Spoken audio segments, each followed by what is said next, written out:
time is it? What time is it? What time is it? Right now! Welcome to Talking About Sports, the Carolina's #1 podcast because you make us #1. We're here at our favorite spot, the Dilworth Neighborhood Grill, joined by our cast of regulars. We got the first string back in the house.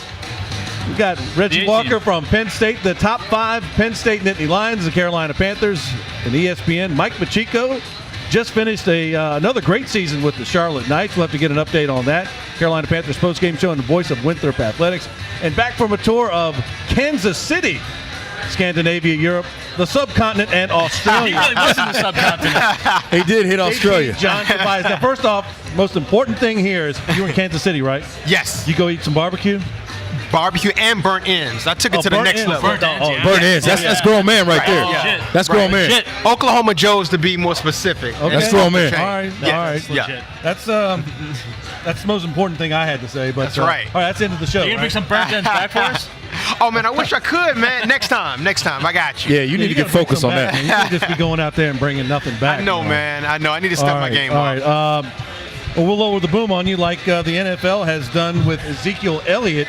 6-game suspension upheld. There's a lot of conflicting information about the source of the situation. But Reggie, as a former professional athlete, I think Ezekiel Elliott is guilty of a lot of things. Number one, being in the wrong place at the wrong time with the wrong person, but also you can't do any of the things he was even accused of. But where do you stand on Ezekiel Elliott, what he did or alleged to have done, and the suspension being upheld? Well, first of all, that kind of stuff, man, it makes me sick to my stomach just to even know that, even thought of being a part of something like that. So let me start there. The most frustrating part for me is, aside from what's alleged, right, is I don't understand how you play the timetable game and you suspend a guy for 6 games, but then you say, well, because it took us so long, we're going to actually wait and let him play the first game of the season. Might have something to do with the fact that it's a Sunday night game against the New York Giants to start the season. Just throwing that out there. But to me, what I would have done a long time ago, and one of the lead investigators who actually talked to the alleged victim said that there wasn't enough evidence in that person's mind to suspend. So what I would have done a long time ago, we've seen the video of Zeke Elliott with the young woman and her shirt, pulling her shirt down. He would have got a game for that to start with. And the rest of this stuff, if there wasn't evidence that something happened, I think from a standpoint of legalities, right, you almost have to say, well, that stuff, we don't have enough there. But he should definitely be sitting at least 1 game, and there would be no way to even think about an appeal because, dude, we have it on tape. There's nothing to talk about. You shouldn't have done it. Mike, was he convicted of anything by a court of law, a jury of his peers? Not to my knowledge, right? No, he wasn't. But video evidence of you pulling someone's shirt down, I'm sorry, that's a conviction to me. Maybe it's the court of public opinion, but it's wrong. But that's where it becomes murky because the NFL wants to uphold a certain image of their players. They want their players to conduct themselves. So they have their own judicial system like North Korea or something. Fair point. But it goes back. Well, but then it goes back to, is playing in the NFL a privilege or is it a right? I think it's a combination of the two. I mean, because there are some professions where if you did what he did, the employer might not even know. They won't find out. They won't find out about it, right? So, and because you're in a public place. I can just tell you, in radio, you get accused of something, you can get fired. It's happened. It's a lot of my friends. Not a lot, a few of my friends.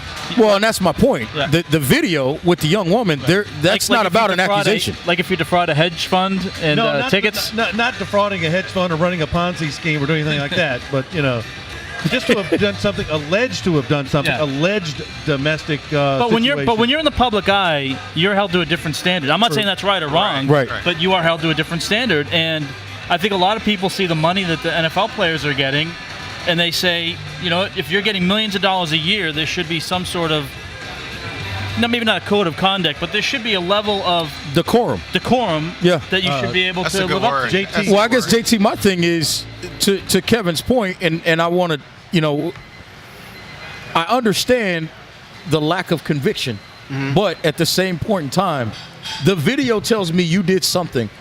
there's no reason to not be able to suspend him for the thing that we've seen on tape. All right, fair enough. Now, But let me just add one more thing, because part of the issue here is the Players Association basically gave away the ultimate in due process. Agreed. When they allowed the commissioner to be kind of the sole arbiter, Judge, jury, and executioner. right? And so this isn't so much a legality issue as is that courts are kind of have their hands tied because the players gave that right away. I think, honestly, to answer your question, Rich, I think it's kind of like a culmination of things, because when it gets to the part about the domestic violence accusation, I don't really think that the NFL has anything like really concrete and tangible. Right. But I've heard something repeated 3 times already. Pulling a girl's top down. Like, that's been mentioned 3 times, like in this telecast. I think it's a culmination of that, the weed dispenser thing that happened in Washington, the DJ thing that happened like in a club a couple of months ago about the DJ, somebody getting knocked out and he possibly was involved. I think it's just a culmination of like bad conduct that falls under the personal conduct policy that the NFL has. So I think that's what it is. 6 games can be a bit excessive, but I agree with you to where he definitely needs to sit down at least a couple of games. JT, Sure. let me ask you, you've been in Kansas City, you were around the Chiefs. They're opening up as we tape here. They're playing the Patriots tonight. What did you see with the Chiefs? I like Pat Mahomes, but Alex Smith, to me, has done nothing to lose his job as a starter. And if he was suddenly on the market, I bet he could fetch a good price on the open market if he was suddenly made available. What do you like about the Chiefs, and do they have a shot against the Patriots? Well, first off, you're right. Alex Smith has not done anything wrong to be unseated at his position, but I tell you what, and this is something. The Chiefs gave up a lot of capital to get Pat Mahomes. And you know what? I'm glad you brought that name up, because there's a stat for you that I actually sent on video during halftime. I sent to you guys. Pat Mahomes, he's a grown man right now. In the first half, they had a total of 196 yards.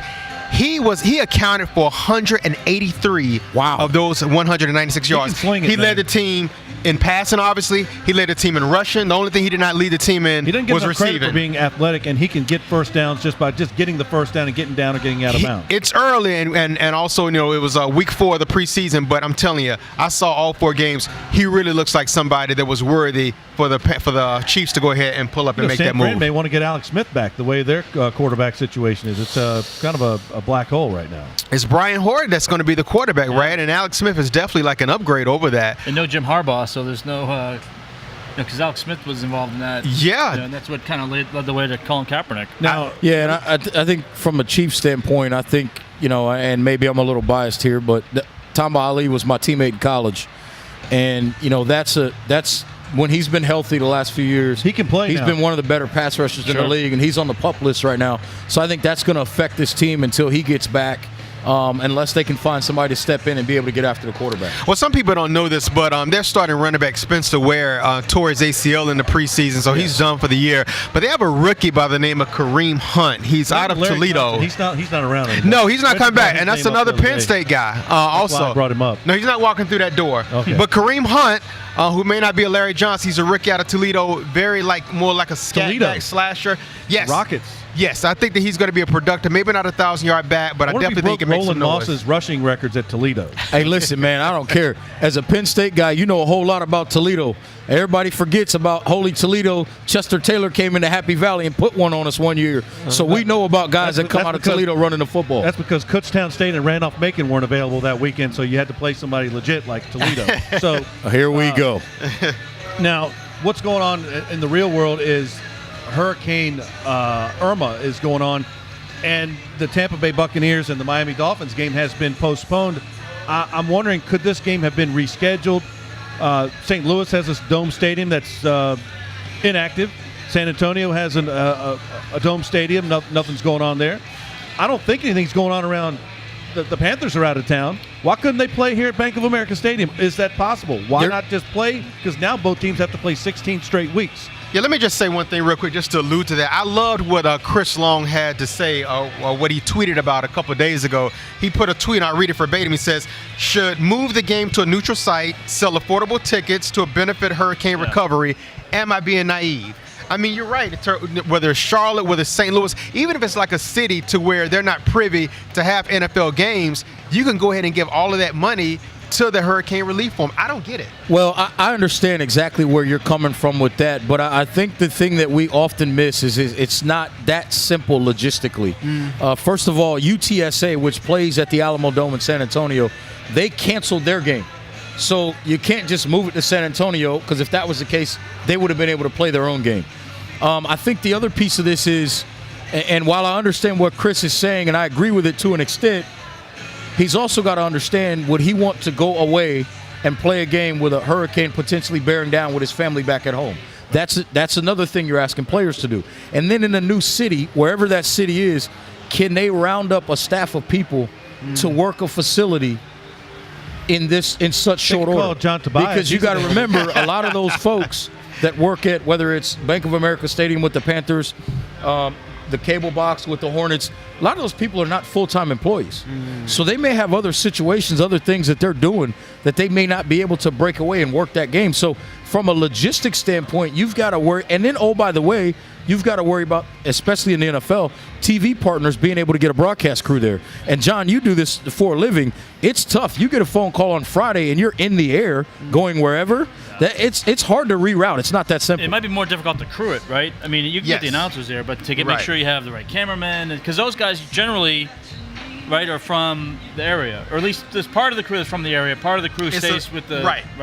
It's a mixed bag. It's a little bit of both. And Reg, you make a really good point. I still think it can be done though. You guys remember 2 years ago when LSU played South Carolina, and there was the bad hurricane, if I'm not mistaken, and then they ended up flipping it and having it in Baton Rouge. Well, it's right. That's a little bit different to go to a college stadium in a town like Baton Rouge, where a lot of those people are right there. Right.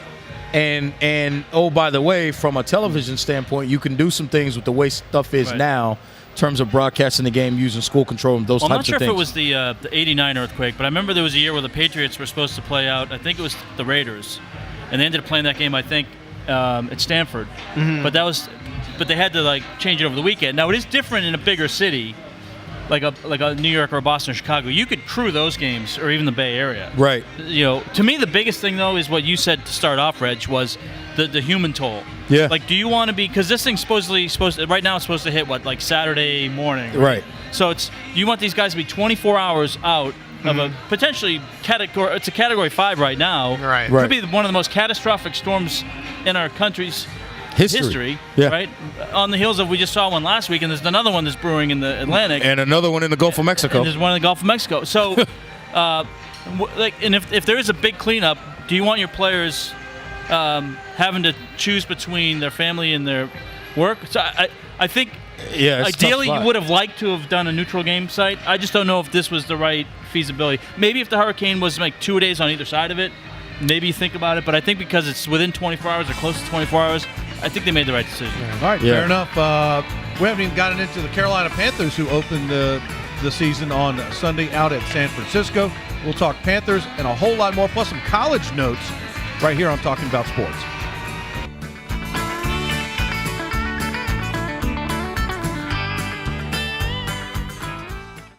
We're talking about sports on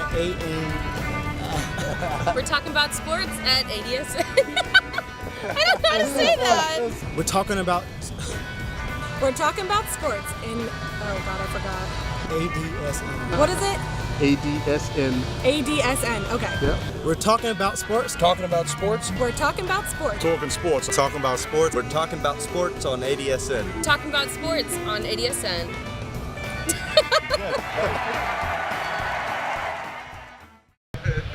Welcome back to Talking About Sports right here from the Dilworth Neighborhood Grill. Next time you're here, get some good appetizers. We are hoping to get some, but we made it. KT's got to put the order in pretty soon. Well, if our executive producer would stop dialing the phone and dial up the food, we'll be good. He's still playing hurt. He's still got his arm in a cast like Gene Anderson of the Minnesota Wrecking Crew. So, all right. Don't forget about Lars and Arn. That just means he's good on the forearm shivers. Oh, that's right. Shout out to Nature Boy Ric Flair as we talk about that. Nate, we hope you're getting well. Stay strong. Yes. And the San Francisco 49ers and the Panthers on Sunday. Cam Newton, an unlimited participant, JT. What are you looking for Cam Newton? It could be a bounce-back year. I wonder if his stats are going to be – I think they're going to have to be better than they were last year for the Panthers to win 10 games to get to the playoffs? I'm not looking more or less for 2015 camp. In a perfect world, that would be great. But I am looking, obviously, from a marked improvement for You just don't want 2016 16 camp. Absolutely not. Absolutely not. And the thing about it is that someone had mentioned a while ago, and I think it makes sense, is that Cam does not really have to do everything like how he did 2 years ago. I mean, he has weapons. He has Curtis Samuels. He has Christian McCaffrey. Jonathan Stewart is still there. Greg Olsen is still there. So he really Kelvin does Benjamin. not. Absolutely. Kelvin Benjamin is back. So he really doesn't have to do everything. If he just more or less placates to the weapons that he has around him, I think he can have a very, very productive year. Mike, what were they saying throughout the postseason on the radio show, or what were some of the interim general manager Marty Herney about the status of Cam? No Joe Webb, which has caught a lot of people by surprise. Yeah. What are you hearing from? You're in the building quite frequently. What's the latest from what you're hearing on the Panthers? Well, and I was at Open Locker Room on Wednesday. I mean, I think right now it's excitement, right? Every time you come into a new season, no matter where you are, the excitement, getting ready to see a new team is really where this team is at. As far as Cam goes, he said he's ready. Ron Rivera feels like he's ready. We only saw 10 plays, but he looked great. And in that 10 plays, did exactly what the Panthers wanted him to do. He did his check downs. He had a good throw to Kevin Benjamin for the touchdown. Incidentally, the first pass was to Christian McCaffrey, which was somewhat of a dump down. And, now Cam, I hate to use the word doesn't have excuses because that's not the right way to put it. I think it's more of he needs to be maybe a little more proficient as the game manager and sprinkling in the great stuff that he does as opposed to having to rely on the great stuff that he does. And what I mean by that is he's going to have so many different options here. He doesn't have to really, like JT said, he doesn't really have to put all the focus on him, but the focus is on him to make the right decisions now. Yes. Well, yes. I think you said that well, and I'll paraphrase it this way. Cam Newton often does this with the whole Superman concept. Just be Clark Kent. That's all he's got to do right now is be Clark Kent. And pull out Superman when he needs to. And pull out Superman in spots. Yeah. Pull out Superman when you're forced to. Yeah. Don't look to Superman. Right. And I think as long as he does that and stays patient with the game, takes what the defense gives him, this team will have a chance to have a lot of success on the offensive side of the ball. And I would say this. I think if Cam is able to spread the ball around very well, then when he does need to do special things, there's going to be space for him to do it. Absolutely. And that's – listen, there's a lot of things on this team that have gotten corrected. You look at what they have now. Some people had the notion maybe that Benjamin's not a number one or maybe Funchess isn't a number two. Well, guess what? Now you got a whole bunch of guys that all they have to do is be hard to guard one-on-one. Mm-hmm. If you can't figure out who you want to double, you're in a situation where you can win. Mm-hmm. And that's really what it comes down to. Football is not chess, it's checkers. You just find a matchup you want, you run away from numbers, and you throw over the top of numbers. It's that simple. You like the makeup of the roster. You like they added an extra DB. Yes. I mean, do you like the roster? I like the Brad Kaya pickup. Here's my thing with, and I know a lot of people were surprised about Joe Webb, but here's my thing. Joe Webb's been in this league long enough to where if you can't become a number two by now, it's time to go find somebody else that the organization can feel that they can bring in as a number three that could potentially become a number two down the line. Anderson's day, this could be his last year as the two. I'm not saying that, but I'll look at it like this. They feel like Joe Webb, no matter what, was going to stay at three as long as Derek was here, and maybe they feel like Brad Kaya at some point can become a two to create that situation, and that's what you have to do. You have to find guys that you can grow and develop. And I think it's a good sign from a health perspective. If you had any kind of concern about Cam's shoulder, you would probably keep Joe Webb just because he already knows the system. Right. He's got that comfortability with the team. So this, to me, this signals that they are very comfortable with how Cam's shoulder has progressed. Now, the game itself, a 4:25 to West Coast start out in San Francisco, Levi Stadium. I believe that's a Fox game, so we'll check your local listings. Of course, we'll have maybe some instant analysis after the game. Reggie could be available I for can that. tell you who the TV crew is. Who is the TV crew? Tom Brenneman, Chris Spielman, and Fox. Pete Traeger. I love Tom Brenneman. Voice of the Reds, Tom Brenneman. You got to love Tom Brenneman. Who's this guy, Spielman? Yeah, Spielman, Ohio and then State. Pete Traeger, who's kind of like an insider type. NFL Network, Fox, right. Yeah. You like the broadcast crew, JT? I do. Who's the broadcast crew in Kansas City? I can listen to Spielman forever. Carter Blackburn and Trent Green. Former Redskin. Former Chief. Yeah, well, Former Are you doing the that's why college it's on Rams. Chiefs broadcast. Are you doing Carter's college game too this week? Yes. All right. Yes. So you got a double dose. Yes. Yeah. Also, that's it. Staying busy. We did hear from Coach Rivera, and Coach Rivera says the key for Carolina is to control the pace. So, in order for Carolina to get the W, keeping the pace as they like it, I think it has to be a good mixture of running the ball, and I think it's going to be he obviously wants to get Samuels and McCaffrey the ball out in space and getting first downs maybe with Olsen and Benjamin, but I think the running game is key, and I think if Jonathan Stewart gets 100 yards and obviously more rushing yards and more first downs, total plays, and time of possession, they're going to win this game. But I think the key is running the ball, heavy doses of Jonathan Stewart. Well, I think that the one thing, first off, I agree with you. And the second thing is that at the beginning of the season, this kind of sets up nicely for the Panthers because no disrespect to 49er fans and Buffalo Bill fans, but they're somewhat devoid of elite talent if you compare it to the Carolina Panthers. I mean, Brian Hoyer, you're not going to get him mixed up with Tom Brady. I like Tyrod Taylor, but you're not going to get him mixed up with Cam Newton. So we call these TV matches in wrestling. Exactly. And then, of course, after that, they play the Saints, if I'm not mistaken. So this could set them up nicely. I just think if they just more or less do what they need to do, I don't think they really need to worry about what the other team is going to do. As long as they do their part, I think everything else, Mike, is going to pretty much take care of itself. Well, and I think Jonathan Stewart is going to be one of the linchpins this season. If he stays healthy and is able to do what he's been able to do, I think things are going to bode well for the Carolina Panthers. And I just go back to that Super Bowl game. Remember when he went out against Denver, kind of changed the complexion of that game a little bit. Now all of a sudden you have Christian McCaffrey, who's a great 1-2 punch. So now that can kind of extend the life of Stewart a little bit. And you're not necessarily having him to carry the ball maybe 20, 25 times. If he carries it 18, 19 times is ineffective, 17 times, that's a good 1-2 punch. You can use McCaffrey out in space a little bit.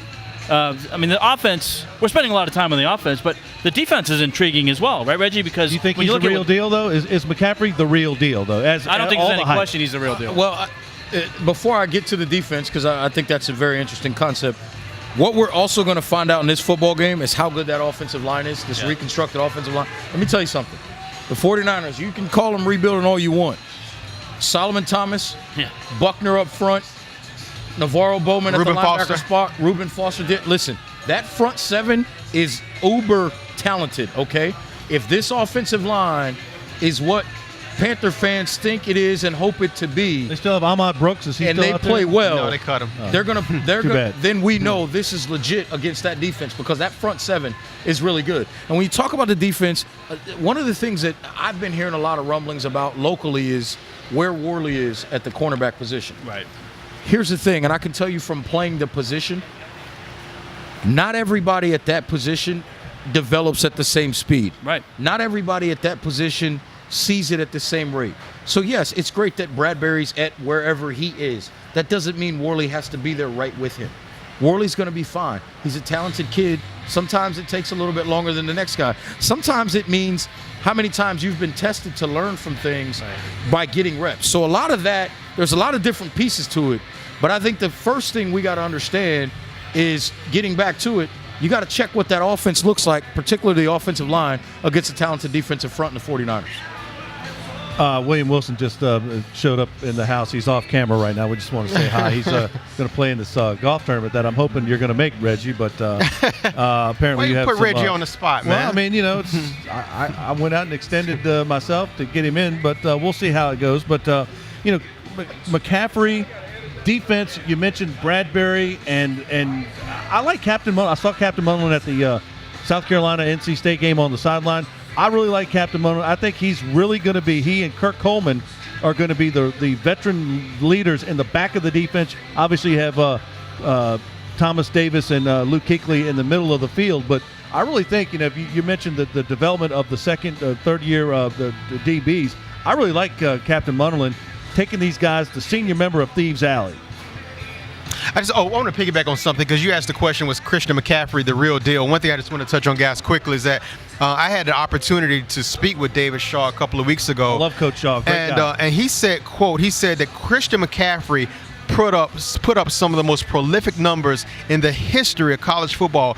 He and the offensive coordinator said that pretty much whenever he was out there in the backfield, especially when they knew that he was going to go and catch out of the backfield, that he was pretty much like a complete mismatch. Now, obviously, the NFL, the talent is much better, but he still has the potential, guys, I think, to be explosive. I don't think there's any question about that. When you see what he can do already, and you just salivate at what's going to happen, and this playbook's going to be wide open. It's going to be incumbent on Mike Shula to kind of have the right flow, but I think that's going to play itself out. I think this first game is going to be key. It's just seeing how everybody meshes, because we haven't seen Cam work a lot with the first team, and Ron Rivera even said that after the open locker room on Wednesday, that it's going to be important on Sunday for them to get the timing down. Now, Derek Anderson's done a lot working with the first team, and even though Cam didn't throw a lot, he was still taking snaps. Yes. And they were still getting used to his cadence. So I don't think I'm as much worried about that as just maybe seeing him get into rhythm. And he's been around these guys enough where he already has a relationship with Greg Olsen. He already has a relationship with Calvin Benjamin. So if I were talking to a Panther fan, I would think that they should be very confident right now. Yeah, and this is going to sound very biased of me as a former defensive back, but I'll say it.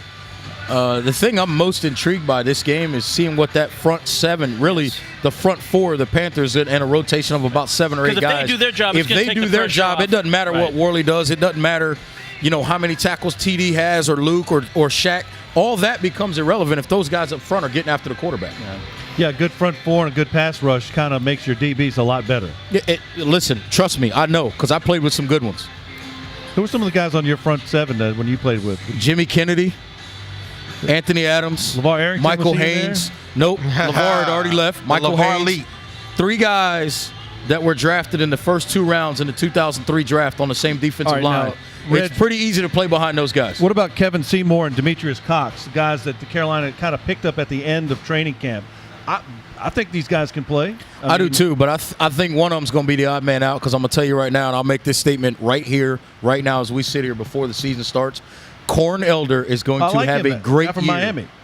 He's going to have a great rookie year, and he's a guy that has a lot of talent. He's big. He's physical. His technique's awesome. He's got good hips, good feet. When he's ready to go, he's going to make plays.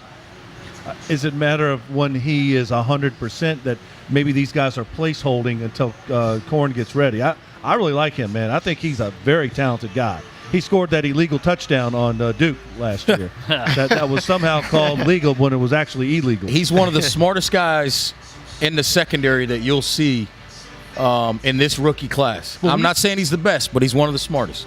All right, so we're just warming up with our Panther discussions. We still got to talk about the college football. We have some trouble in Chapel Hill, maybe some trouble in NC State. We've got the South Carolina Gamecocks looking good. No discussion of the Arkansas Razorbacks, but we got a lot of college football to talk about right here on Talking About Sports. Yeah, he's on the IR right now. I think he did well. That's his first start, and I'm sure he had a few jitters, but he's mature beyond his years, and he did well making the calls, and just he's had some experience last year, so you can see it, and the sky's the limit for him. He's only going to get better. They're the real deal. Quarterback is solid. Stidham, he's a talent, and then the running game they have, they're just well-rounded, as well as they have a solid defense, so it'll be a good matchup. We don't come to play, low-ranked teams or whatever. We want the showdowns, the primetime games on TV, everybody watching, everything's on the line. That's what all the summer workouts are for, and mat drills in the spring. That's what we come here to play for. So we want to play the best of the best, and they're a great, talented team, and we're excited. Welcome back to Talking About Sports from the Dilworth Neighborhood Grill. We just heard from linebacker Kendall Joseph from the Clemson Tigers, who rolled past Kent State. I'm surprised they weren't on Penn State's schedule, but John Tobias, Clemson looked good, not just because they played Kent State, but they rolled up some pretty impressive stats. What did you take out of that? One thing is that, granted it's Kent State, but they're still an FBS team. Yes. They held Kent State to 1 passing yard. Yeah. I'm going to say that again. 1 passing yard. That is the fewest by a losing FBS team in the last 5 seasons. That says a lot. But Auburn is not Kent State. I think that it's going to be a really close game. And as former athletes, Kev and Rich, you know that once when you make it to the top, everyone is gunning for you. So I think that that's one thing you have to take into consideration. And then also, what people don't know is that Clemson only scored 19 points against Auburn. They won the game last year, but they only scored 19 points. That was the lowest point total in 34 games under Dabo Swinney's watch. And the thing about it is that Deshaun Watson's not walking in that door. Mike Williams is not walking in that door. Jarrett Stidham, the Auburn quarterback, is a very solid quarterback. I think that there is a very good chance that Auburn may end up beating Clemson. And a lot of times, and you probably know this, Reggie, better than most, but a lot of times people say a team's biggest improvement comes between the first between game one and game two in the second game. And so I think this is a good opportunity. I mean, Clemson put up over 656 yards. Now, granted, Kent State is an FBS school. It's not like you're doing that against a FCS school. I keep wanting to say 1AA, but I know it's FCS.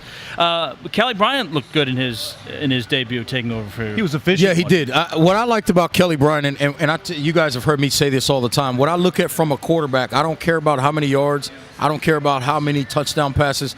I look at yards per attempt. Kelly Bryant completed 22 passes for 236 yards. Mm-hmm.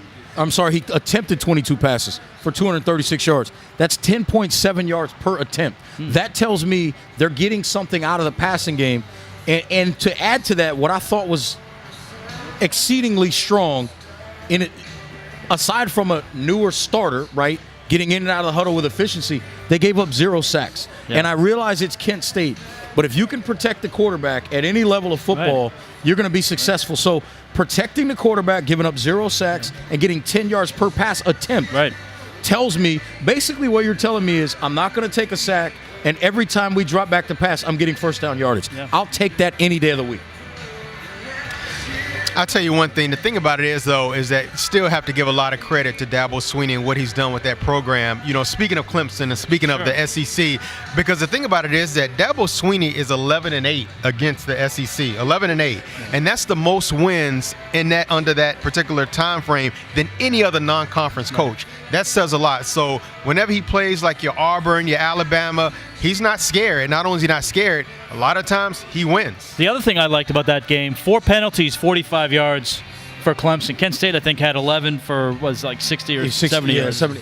And I'll tell you, now the one thing I did not like about that football game, and you made a great point a minute ago, JT, but as talented as that defensive line is, and they've got, in my opinion, they've got 2 of the best 5 defensive linemen in the country right now. 0 sacks. Yeah. That is almost unacceptable for a defensive line with that level of talent. I guarantee you that defensive coaching staff and Dabo Swinney in particular will get that corrected going into the game against Auburn.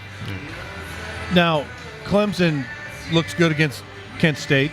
Some people, East Carolina did not look good against James Madison. But Florida State played Alabama, lost their quarterback for the year. So I think the expectations of Florida State are going down. You think Clemson? I mean, Auburn's a good ball club. I mean, they're in a good conference. They're in the SEC West, which is a tough division, tough neighborhood. So I mean, I think that the ACC is wide open. It is all about attrition, and you guys know it better than I, to where it really comes down to injuries, especially like if you lose your quarterback. DeAndre Francois, he threw for over 3,500 yards last year. That's more than any other FBS freshman in 2016. That says a lot, and the 5th most in Florida State history. So when you lose someone like that, and then on top of that, they have to go to a true freshman. Is that right? Yeah, that is 100% correct. And then on top of that, like the backup quarterbacks combined, they only have 19 pass attempts. So that is like a precipitous drop. Yes. The thing that gets me about the fact that Francois is out for the year and the type of injury he had is when you think about what that kid went through last year as a redshirt freshman, he took shot after shot after shot after shot in the ribs, in the chest, in the back. That offensive line was atrocious and borderline putrid at times last year. And don't hold back on us. He gets hurt this year on a play that I'm not going to say, I mean, it's part of football, but it wasn't as violent of a hit as we've seen him take all of 2016. So you start to think about that and you go, man, like, and I'm not alluding to the fact that maybe he was battered from that at all, but it goes to show you that things just happen. Right. The way he took shots in 2016, and he kept getting up, and then the way he gets hurt this year, it just makes you go, man. It's just a tough draw for the Seminoles. Yeah. Without, and to add to your point, to where like he took a lot of pressure, even a lot of hits, even like the Alabama game, Reg and Mike, he had 24 drop back attempts. Out of those 24, Alabama blitzed 12 of them. 12 times. So like 50% of the time he had heat coming his way. So with that being said, not trying to throw any shade at the backup quarterbacks, but it's going to be a tall order to see how well they're going to do. Well, it's also a memo to everyone who's on Alabama's schedule, William Wilson. How about those Arkansas Razorbacks? Watch out when the Crimson Tide rolls into town. But what's one of the best things about college football, not so much as a reporter, I just go straight to the press box and give freebies, but no, the tailgate, and you do it well. Well, I know. Thank you, Mike. Whether I'm at No North meals Carolina, missed down at that end. Whether I'm at North Carolina and I'm pulling up and there's a Volvo with they're cutting the cheese and peeling the grapes and drinking the Chardonnay, or Virginia Tech and they got the kegs and the brats and the beer out there. No, a tailgate. How about a tailgate throwdown? Thanks, guys. Definitely not a celebrity, but I'll take it. So for today's tailgate throwdown, I have a really awesome shareable punch. It's called the Tiger's Blood. It's going to take a bottle of rum, a bottle of gin, a bottle of vodka, a bottle of tequila, a 32-ounce bottle of orange juice, a 2-liter bottle of orange soda, and a 2-liter bottle of Hawaiian Punch. I'm just going to make you guys a single drink today so you can see what it looks like. But this is something really fun. Everyone can share. It tastes delicious. It's very orange, juicy, punchy. So, got my tequila. Who doesn't love tequila? Reminds us of bad decisions. Lots of them. And our rum. Can't forget the vodka. This is basically like a really happy Long Island. A really happy Long Island. I like to put a little dash of triple sec in there. And then we're just gonna put a splash of our juices and our punch. Give it a shake. It's all in the shake. And of course I'm stuck, there we go. All right. Go ahead and garnish it with an orange. And that's this week's Tailgate Throwdown.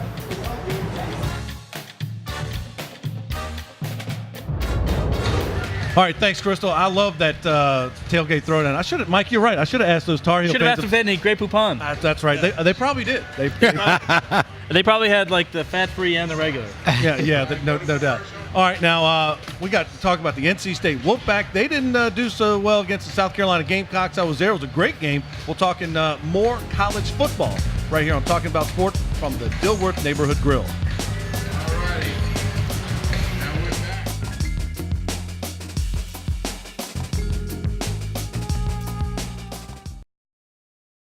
And excited about the opportunity this week to play at Carter Finley Stadium and come home.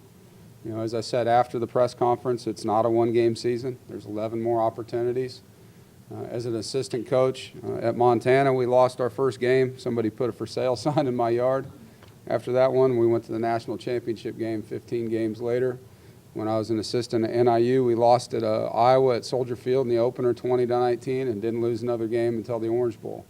So I've been a part of 2 seasons where we lost our opening game and we had a great year, you know, and so I'm just focused on what we can do this week to beat Marshall and know that there's a ton of football in front of us, and really liked the team's response yesterday with our 1-0 philosophy of it's a 24-hour rule whether you win or you lose. You talk about it, you learn from it, you own your mistakes, you fix them, have a plan to fix them, and you move forward, and that's where we're at. All right, welcome back to Talking About Sports. You just heard from Dave Dorn, the head coach of NC State, for now anyway. I like NC State. I think they did a very good job. They played a very good, very physical South Carolina ball club. They put up very good numbers in the first half. The quarterback had 284 yards passing in the first half. They have good players. Chubb, the guy, who's the guy, Reggie, from Charlotte, the wide receiver, he's pretty good. I mean, they're a really good ball club. I just think that they had the ball with 4th and goal with 14 seconds to go. They really came back strong in the second half. They just let a couple of big plays get them, but they're not bad. I think they're a 7-8 win ball club, maybe 9 or 10 if a few breaks go their way. Well, that's saying a lot. They have a gauntlet. I think that they do play Florida State and Clemson. Florida and State's Louisville. not that good anymore. I don't think they're that. Kevin Tolbert was telling us he's not sweating Florida State anymore. He's not playing against them. Florida State, but that being said, Dave Doeren entered the year, guys, kind of like on the hot seat because if you aren't competing or not as good as your Duke and Chapel Hill, then of course people are going to frown upon that. Even though they lost this game, I don't think that he should hold his head low, because I think, like you said, they're very competitive and they had very good chances to flat out win the game. That was an interesting game. I watched the first half, then I had to go to BB&T Ballpark for the night, so I watched the second half on TV. If I put a piece of tape on the final score and I just showed you the stat sheet, you would think NC State blew out South Carolina. Absolutely. But they had that, remember, Debo Samuel had the opening kickoff for South Carolina. Yeah. So Right. that was kind of like a punch in the mouth to get them started. He had a great game, Samuel did. He had a great game. He had 2 other touchdowns, too, and that one-handed catch. Yep. And it was fantastic. It was that Debo was Deboing. It was that one play where the quarterback rolled out, broke free, and he spotted Samuel, and he made a One-handed thing.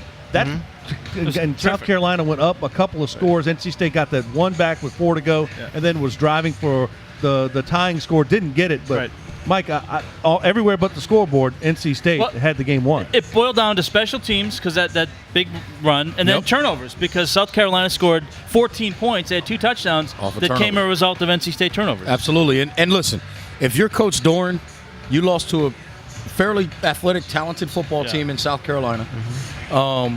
The biggest thing to do right now is don't change anything. And I know most people say, well, you lost the first game. What do you change? Nothing. You don't start changing and tweaking your prep. One thing I can tell you about being in a locker room. Great run defense, too. The run defense was solid. The defensive front played pretty good the entire game. And the one thing I've learned about being in locker rooms is when coaches come in and start making drastic changes, we all look around at each other and go, what's wrong with this guy? What's he worried about? Or what's wrong with us? Or what's wrong with us? And so you can't change what you're doing. You have to trust your process as a coach. As players, you have to understand that, okay, we can always get better. Let's watch the film, figure out what we did wrong.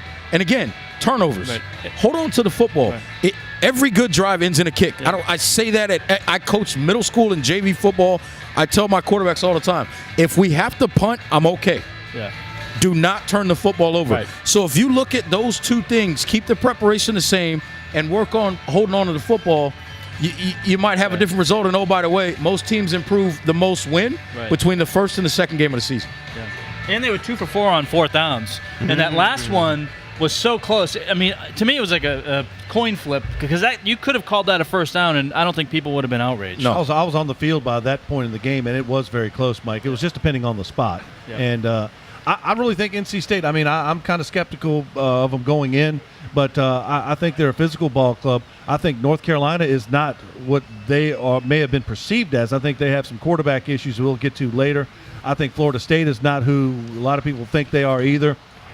NC State could really do a number this year and move forward. But talking about the North Carolina Tar Heels, their quarterback situation I don't think is very good right now. I don't like what they got, letting Cal come from 3,000 miles across the country, land on maybe Thursday or Friday, and come out and beat you in your stadium. And you blow a 4th quarter lead. And blowing a 4th quarter lead. Larry Fedora's a good coach. He's got a good system. But the system also relies on good players making good plays. I don't know if he's got the right quarterback. I don't know if he has the right quarterback on the roster right now. Well, I don't know what they're going to do, but they got to do something quick because Louisville's in town on Saturday. Well, first of all, and we talked about this earlier, and I said this is my stat, right? This is what I go to when it comes to quarterback play. Surratt, 28 attempts, 161 yards. That's 5.7 yards per attempt. Brandon Harris, 16 attempts, 60 yards, 2 picks. That's 3.75 yards per attempt. Listen, if you can't get more than 6 yards every time you throw the football, you're not going to win a whole lot of games. I don't care what your offense is. I don't care who's calling plays. So the reality of the situation right now is, first of all, both quarterbacks were atrocious as far as I'm concerned. You better pick one. Surratt's a true freshman. Right. You better pick one and ride it out. because trying to play both and Larry, at this point, if you don't know who your quarterback is, you can't tell me you don't see differences in practice. You can't tell me by watching the film of the first game against Cal, you can't figure out who makes better decisions for your football team. And I'm not leaning one way or the other, but if you can't get more than – listen, what we talked about earlier, Clemson's getting 10 yards per attempt. North Carolina's getting less than 6 yards per attempt. That's not going to win you games. But at least Surratt didn't turn the ball over. Agreed. Did you prepare his stats for him? No, not for Carolina, but I will say this, though, that I think that will resonate even more so. Isn't it amazing, like, how crucial and critical it is to really have good quarterback play? Like Chapel Hill, they did not have that issue last year with Trubisky. The years prior to that with Marquise Williams, our Charlotte own Marquise Williams, Malik Creek. But, like, this is the year, and it doesn't even matter if you have a great offensive mind. Like you were saying, like Larry Fedora is a really good coach. If you don't have great quarterback play, like, it is like a domino effect like in a bad way. And the forward pass and Brandon Harris have not fit in the same sentence in a number of years. And I don't know what made people think that was going to change. Surratt, again, a true freshman. I'm not saying I know what the answer is, but I know right now, if they think they're going to have a chance to win a division, neither one of those guys, the way they played on Saturday, is the answer. Now, I know that you're the question asker, but I do have to ask this question to you, Reg. Speaking of Brandon Harris, are you surprised that he has not won the starting quarterback job outright? No. Even though he's LSU SEC guy. What does that have to do with the price of tea in China? Nah. The fact that he has not figured out the concept of the forward pass tells you something. And this is a guy that I was told in a situation in practice at LSU, they wanted him to run the zone read, and he looked at the coaching staff and said, I didn't come here to run the zone read. I came here to throw the football. Well, son, you better learn how to read a football field, because that's why you're not able to throw the football. And the bigger concern should be coming from LSU that he didn't win the job the minute he walked on campus. Right. Very good point. Right. I don't know who North Carolina is recruiting, but I would have every one of my staff out visiting every top quarterback in the country saying, you want to play next year? Sign. Give us an oral agreement now and sign on National Signing Day. There's one here in Charlotte that's pretty good, and he goes to Myers Park High School. I'm just throwing that out there. Well, they need to have somebody there this afternoon to practice. That'd be smart. That'd be smart. I mean, this kid is nice. I mean, you should be the director of football operations out there. I ain't got nothing to do with all that. Hey, I'm just, I just evaluate what I see. We know a little bit. I think this could be. Larry Fedora is a good coach, and I think his system has proven to be successful, whether it be at Southern Miss and at North Carolina. I mean, they looked great last year. Granted, it was Mitch Trubisky, but I still think that they are going to – something is going to click to where they're going to figure out a formula, whether it be more ball control and more running and game managing. So what's going to have to be. Start winning the games. Fedora is going to figure it out. Yeah, I think he is going to figure it out, and the first thing he better figure out is you got to pick one. Because trying to figure out two quarterbacks, it's confusing to the players. You're hearing different voices in the huddle, and it can be, and I'm not suggesting that it is, and not even in a negative way, but it can be a little bit divisive in a locker room because certain receivers feel more comfortable with a certain guy because he's maybe getting them the ball a little more, or they run a certain route that he throws better than the other guy. So there's all of those factors involved in this, so you need to pick a quarterback and ride it out with him. Well, there you go. Plus, we're going to talk some Duke Blue Devil football. Granted, they played North Carolina Central, but they're not bad. Maybe they'll be on Penn State's schedule next year. We got Duke Blue Devil football, maybe a quick note about Wake Forest, and much, much more right here on Talking About Sports from the Dilworth Neighborhood Grill.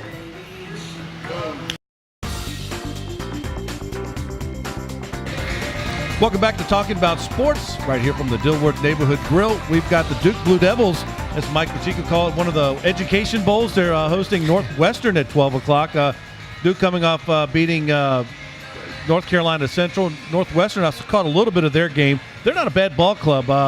I like what Northwestern, Clayton Thorson, Justin Jackson, I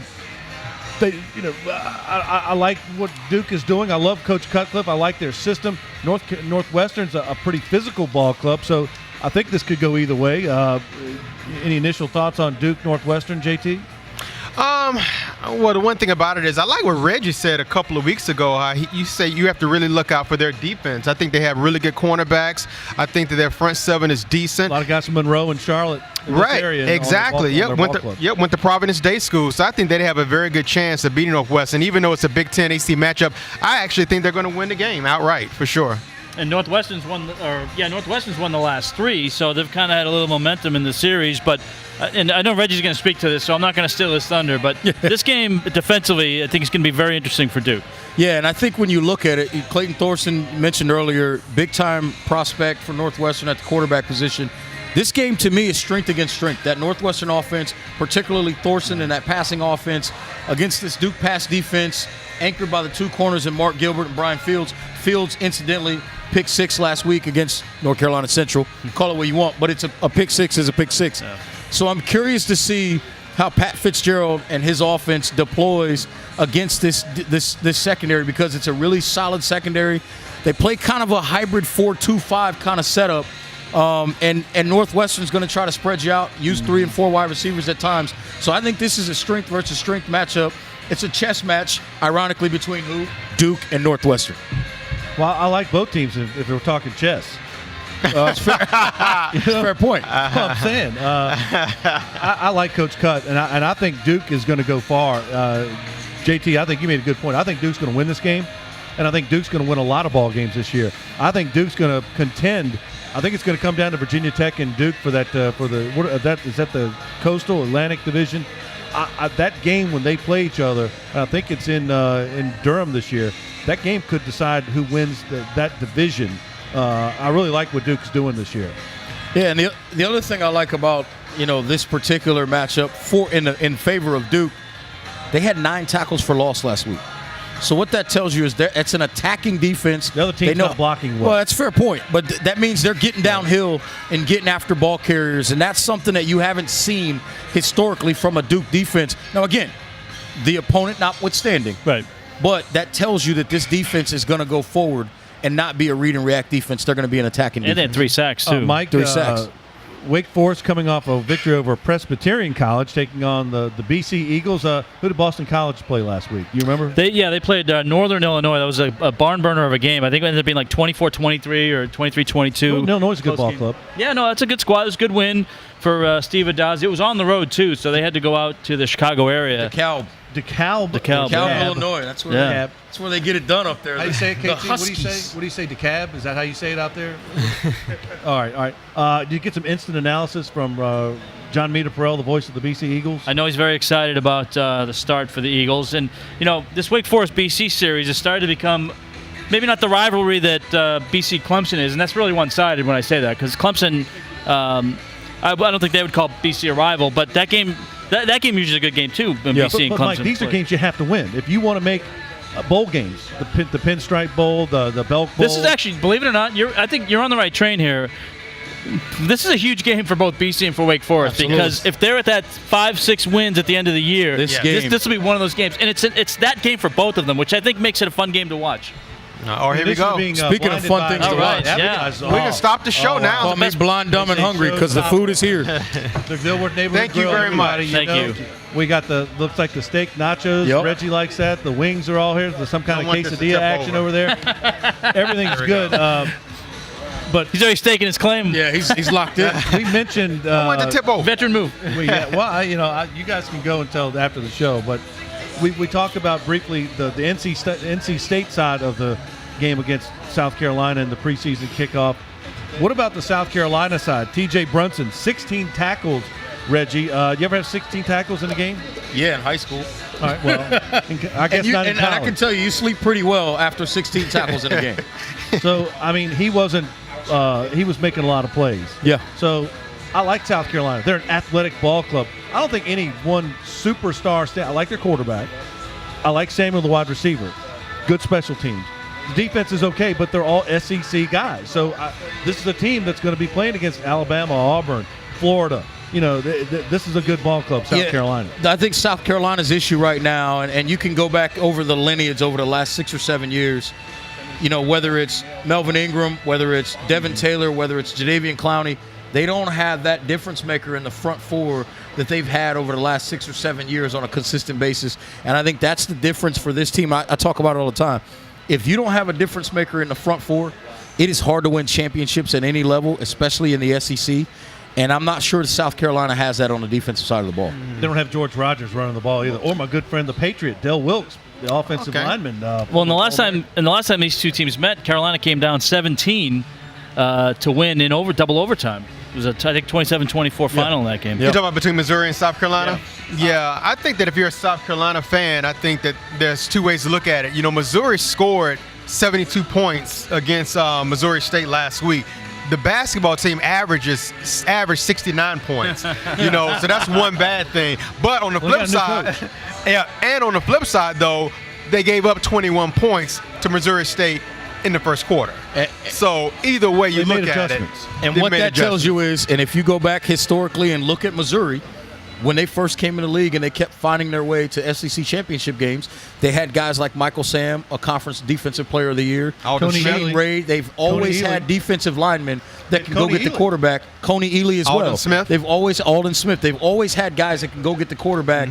They've had they had their issues with Terry Beckner, the big-time defensive line prospect. So if they don't get that figured out, they're going to struggle as well to get back to the level that they were at. Well, and it's interesting, too, I think, both teams coming off different types of wins, right? Because FBS school in Missouri State, South Carolina had to sharpen their teeth against NC State, a pretty good ACC team. So I think it'll be interesting to see if South Carolina comes out, blazing in this game, right? Because they're already kind of used to that FBS speed. Yeah, but also they're already playing at that FBS speed when they were playing a team that was kind of at FCS speed. And even though that was probably the Super Bowl, if you will, for Missouri State, right? It's still, and they're scholarship players too, but it's still a different game speed than playing a Power 5. And as Mike Tyson would say, everybody has a plan until they get hit in the mouth. Well, guess what? Missouri hasn't totally been hit in the mouth yet. Yeah. They're going to get hit in the mouth by South Carolina. Yep, it's coming. It's definitely coming. You like in the SEC? I like Alabama. I mean, I can't go wrong. And the ACC is too early and it's too wide open. Well, I'll tell you the best thing I saw. Clemson's to lose right now, isn't it? I mean, I think in the ACC, Louisville's got an outside chance. They can get a word in edgewise. Yeah. But I think right now it's Clemson's conference to lose. And I think when you look at the SEC and you think about Alabama, the best thing I saw from Alabama on Saturday night against Florida State was actually something that didn't happen. The freshman quarterback, Tua Tagovailoa, did not see the field. I think that was a smart decision by Nick. You had to have a kid in Jalen Hurts that took you to a national championship game last year. He's a big He dude. did not lose the game on the field. You don't take reps away. You don't take snaps away from a guy that's done that for you. So I think good on Nick Saban for not making that decision. All right, real quick, predictions for the Panthers this weekend, and what does it mean long term? I like Carolina 17-14. I think it's going to be a defensive dogfight, and I think that's going to bode well for them down the stretch because I think they're going to realize then that they can win games without scoring a ton of points because their defense is going to be that good, and they're going to be efficient with the football and play ball control offense. Mike, what's the headline on the post-game radio show with you and Brett McMillan? I think Panthers win it by a touchdown, 24-17. Cam Newton finds all his weapons. The offense clicks early, and they not a steamroll. It's going to be a tight game, but I think they pull it out.